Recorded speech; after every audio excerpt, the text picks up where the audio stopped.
આજે આપણે કુકરમાં રોજ બનાવીને ખાઈ શકાય તેવું ચોળી બટેકાનું શાક બનાવીશું। ચલો જોઈએ રેસીપી। આજે આપણે બનાવીશું ચોળી બટેકાનું શાક। કુકરમાં તો અહીંયા 200 ગ્રામ જેટલી ચોળી છે। ચોળીને આપણે એકદમ સરસ ઝીણી ઝીણી સમારી લેવાની છે। સાથે સાથે અહીંયા મેં 2 બટેકા લીધા છે। બટેકાને ઊભી પટ્ટીમાં સમારી લેવાના છે। તો અહીંયા ચોળી બટેકા મેં સમારીને પહેલેથી રાખી દીધા છે। 250 ગ્રામ આપણી સબ્જી છે, સાથે 200 ગ્રામ ચોળી અને 1 બટેકું છે। ઓકે, તો આપણું 200 થી 50 ગ્રામ જેટલું સબ્જી બને છે। તો અહીંયા આપણે તેલ ઉમેરવાનું છે, માત્ર 2 ચમચી। હવે આપણે વઘાર કરીશું। તો ચોળીનું જે આ શાક હોય છે તે અજમામાં વઘાર કરવાનું હોય છે। તો કારણ કે ચોળી હોય એનાથી ગેસ્ટ્રિક પ્રોબ્લેમ્સ થતા હોય છે। તો જો તમે ચોળીનું શાક હોય એ તમે અજમાથી વઘાર કરશો તો બહુ સરસ મજાનું આપણું આ શાક થશે। તો અહીંયા મેં અજમો ઉમેર્યો છે। અજમો એકદમ ફટાફટ ચડી જતો હોય છે। સાથે આ ચોળીના શાકની અંદર આપણે એડ કરીશું લસણ। તો અહીંયા 4 થી 5 કળી લસણ હોય છે, એને મેં ખાંડીને રાખી દીધું છે। હવે આપણે બધું લસણને છે ને વઘારમાં ઉમેરવાનું રહેશે। હળદર ઉમેરી દઈએ।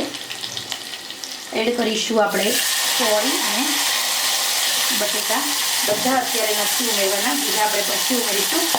તો અત્યારે માત્ર આપણે થોડું હવે જ કરીશું। તો હું એડ કરું છું ટામેટાં। કુકરમાં આપણે બનાવતા હોય તો ટામેટાં તમારે અત્યારે જ ઉમેરી દેવાના। નમક ઉમેરી દઈએ ટેસ્ટ અકોર્ડિંગ। સાથે સાથે હળદર મેં પહેલાં ઉમેરી છે, થોડી પછી હળદર ઉમેરું છું। લાલ મરચું ઉમેરવાનું છે। લાલ મરચું ઉમેર્યા પછી કશ્મીરી અને રેશમ પટ્ટો બની અડધી ચમચી ઉમેર્યું, સાથે ધાણા જીરું। એ ઉપરાંત થોડો ગરમ મસાલો ઉમેર્યો છું। ગરમ મસાલામાં હું અહીંયા મેગી મસાલાનો આ ચોળીના શાકમાં ઉપયોગ કરું છું। મસાલા ઉમેર્યા પછી આપણે જે સબ્જી આપણે ધોઈને રાખી એને નિતારી લઈએ અને બીજી પણ સબ્જી ઉમેરી દઉં છું। સાથે સાથે હવે આપણે કશું જ કરીશું નહીં। 2 મિનિટ સુધી આમ જ સાંતળવાનું છે, જેના કારણે કરેલા બધા મસાલા છે એ અને ચોળી અને બટેકા બધું એકસાથે સેટ થાય અને આપણું જે શાક છે એ વધારે ટેસ્ટી બને, સ્વાદિષ્ટ બને, મજેદાર બને। તો હવે અહીંયા આપણું આ ચોળી બટેકાનું શાક છે એ એકદમ સરસ મજાનું સેટ થઈ ગયું છે। બધા મસાલા સેટ થઈ ગયા છે। હું તમને એકદમ નજીકથી બતાવું, આ રીતે આપણું આ શાક બનશે। તો હવે આપણે માત્ર ને માત્ર 2 મિનિટ સુધી આમ તેલમાં સાંતળવાનું છે, જેના કારણે બધા મસાલા પણ ચડી જાય અને આપણું શાક ઓછા મસાલામાં વધારે ટેસ્ટી બને। તો પાણી ઉમેરવાનું છે।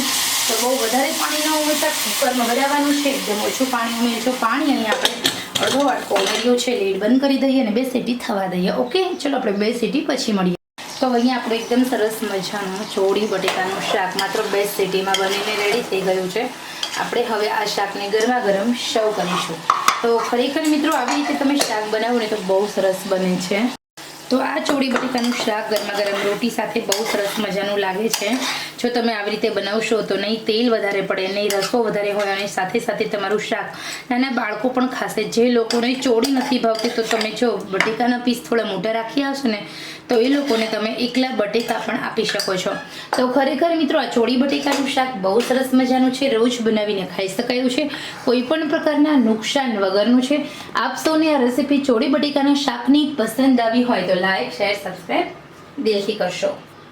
આજે આપણે કુકરમાં રોજ બનાવીને ખાઈ શકાય તેવું ચોળી બટેકાનું શાક બનાવીશું। ચલો જોઈએ રેસીપી।